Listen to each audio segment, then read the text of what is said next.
Hello there, this is Anthony Johnson. We're going to do a little quick walkthrough.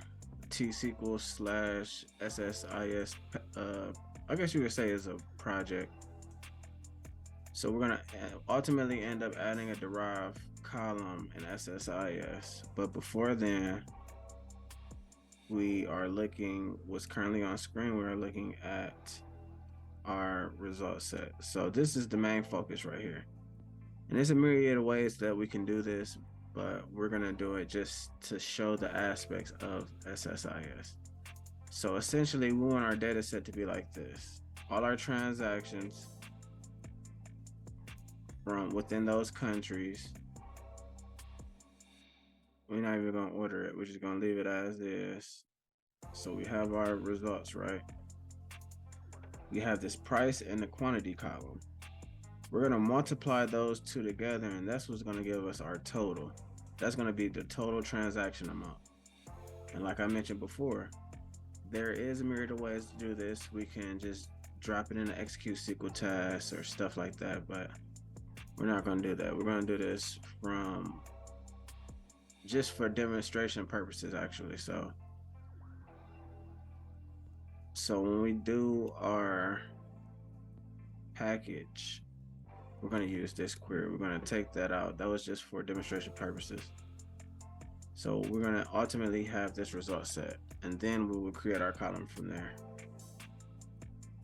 Okay, so you see we don't have that total transaction amount column anymore. Okay, so let's actually copy this. Okay, so now we go over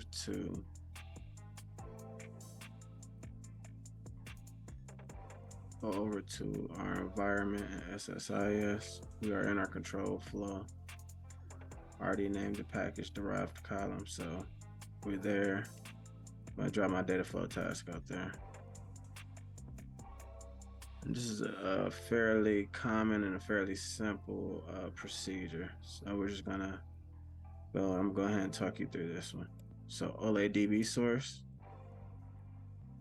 because we're taking our query derives from a SQL table. So we're taking our OLADB source and we're going to configure it. Press new to generate a new connection manager. We have a connection here already, but I'm going to delete this and I'll walk you through how to do this.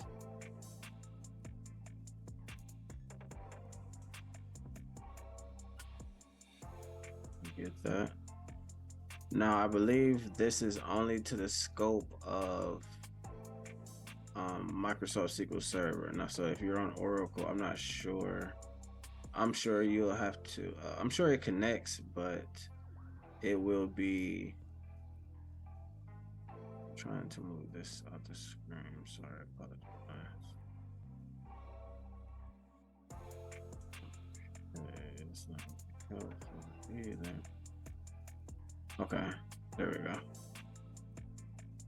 So we click on a provider, the drop down, OLADB provider for SQL Server. We press refresh to get to retrieve our server name. See, mine's already in here, so it will pop up. If you haven't connected before, it's a one-time connect. So you connect to multiple servers through SSIS previously, then they will be stored in here, and you just hit refresh and it will drop down, as you will see once this refreshes.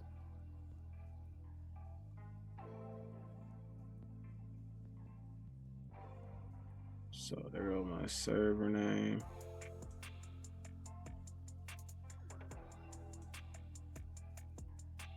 We're gonna go to our database, which is down here. We'll click OK. And we click OK. So now we get to our SQL command. And it's still on our clipboard, so we're gonna press Control V. I'm gonna preview this. Okay, looks the same as if it was in our SQL server.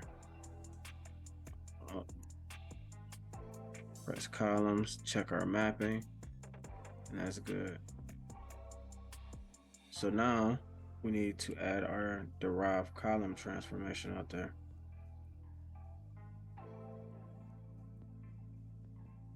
Okay, it is under common actually.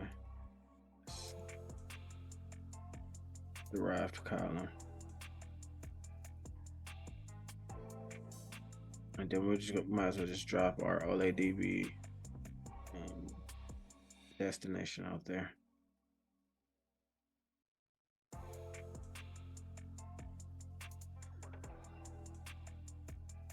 It is good practice to name your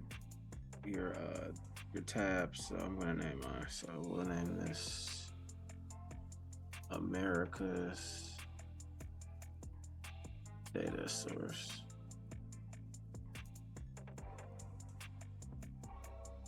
America's customers data source. BS, we'll say. We can leave derived column. This is going to be a fast generated table or a fast load table, so we're going to just name this so it can inherit the name. America's customers. We're going to use underscores. America's customers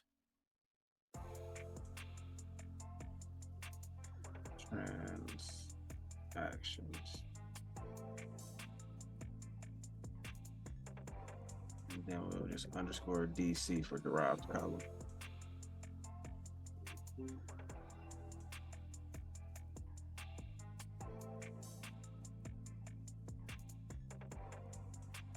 Okay, we're still good there.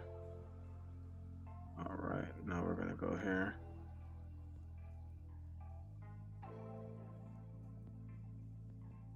Now from here, we configure our columns. So the column names that we're gonna end up using. Our derived column name,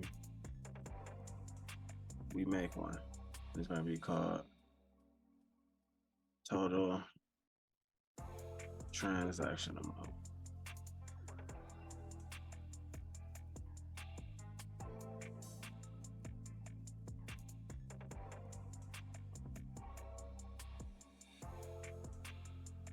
Okay, we understand. Okay, so as new column. We can replace columns or we can use it as a new column. We're gonna choose new column. And the expression is gonna be, we're gonna drag price down here, price, then we click here on the mathematical functions. Actually, we click on the operators because it is an operator. I'm gonna put a space here for myself. I hope this isn't bothering you guys too much. I'm going to move that to the side so it doesn't bother. Okay, we're looking for the multiply. Let's multiply. And then we go back over here and drag our quantity column. And the data type is going to be currency. That's good. Okay. So now we're good. We press OK. We come here so we can finally get that annoying strip out the way. And we're going to fast load. So we're going to press new. We inherited our table name because we named the tab. This is fine. We can alter that in the database. Date. We don't have to have it as in bar chart. We could just change it to date right there. And transaction number. Okay, we should be good. And if it breaks, then we'll just change the name. We'll have to change the table name. And we'll change that back to in bar chart. We hit OK, do mappings. We didn't do any data conversions, so these match up perfectly. So now we go up here to the ribbon, we hit start.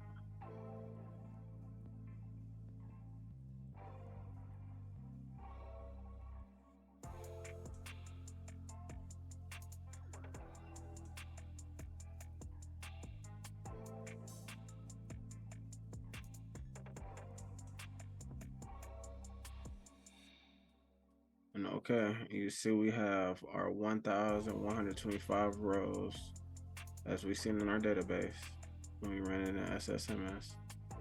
So now that's complete. So I'm gonna save this package and I'm gonna close it out. Okay, so now we're gonna come here. I'm gonna press Control-Shift-R. And now what that does is that refreshes the IntelliSense. So we'll be able to, when we query the table, it will be able to pick up on the IntelliSense will be able to pick it up. So here we go. We're going to select all from our new table, which is called Americas Customers Transactions DC. So now we press enter, or we press execute, and we have the numeric. Okay, so now how will we fix that? No problem. We'll just get us an alias. We'll call it DC. We'll do DC dot transaction number. I'm gonna stack them real quick. DC dot date. DC dot customer number. DC dot is that yes country. No, continue on. Got product name, price, quantity,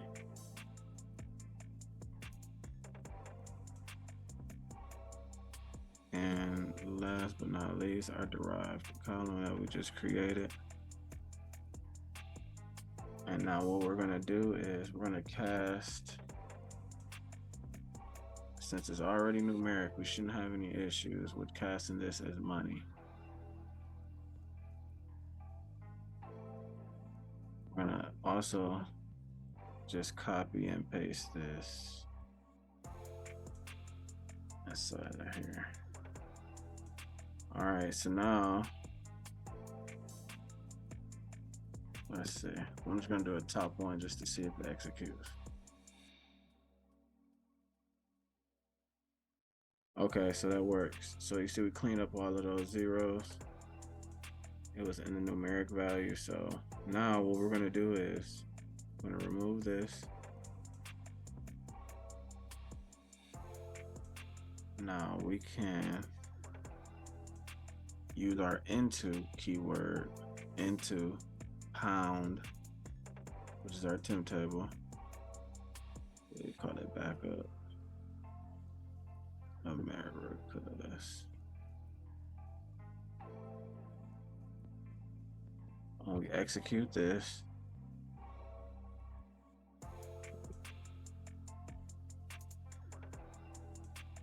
So now we're going to delete from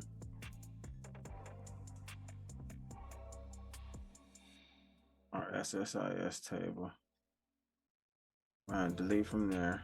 Now we're going to insert back into there. Insert into Americas. Select all from our backup table.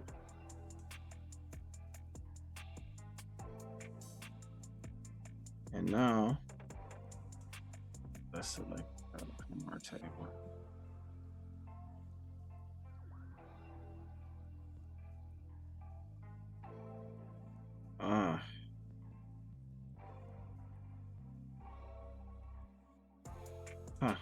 That's one thing. So what we do is we alter the table.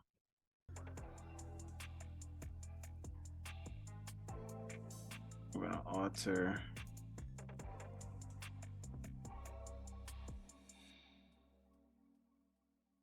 then we're gonna alter the column, so it's alter column our brackets because of the spaces. Total transaction amount. We're changing the data type, so now we're gonna specify it here. We're gonna change it to money. We'll just do null or whatever. We can do not null. We can alter that later down the line. So that now what we're gonna do is alter that. Now let's see what this looks like. Wow, that's funny. I deleted it, but you get the gist of it. You learn something new anyway. So anyway, you see what we did? I hope you followed along. Thank you for tuning in. Have a blessed one.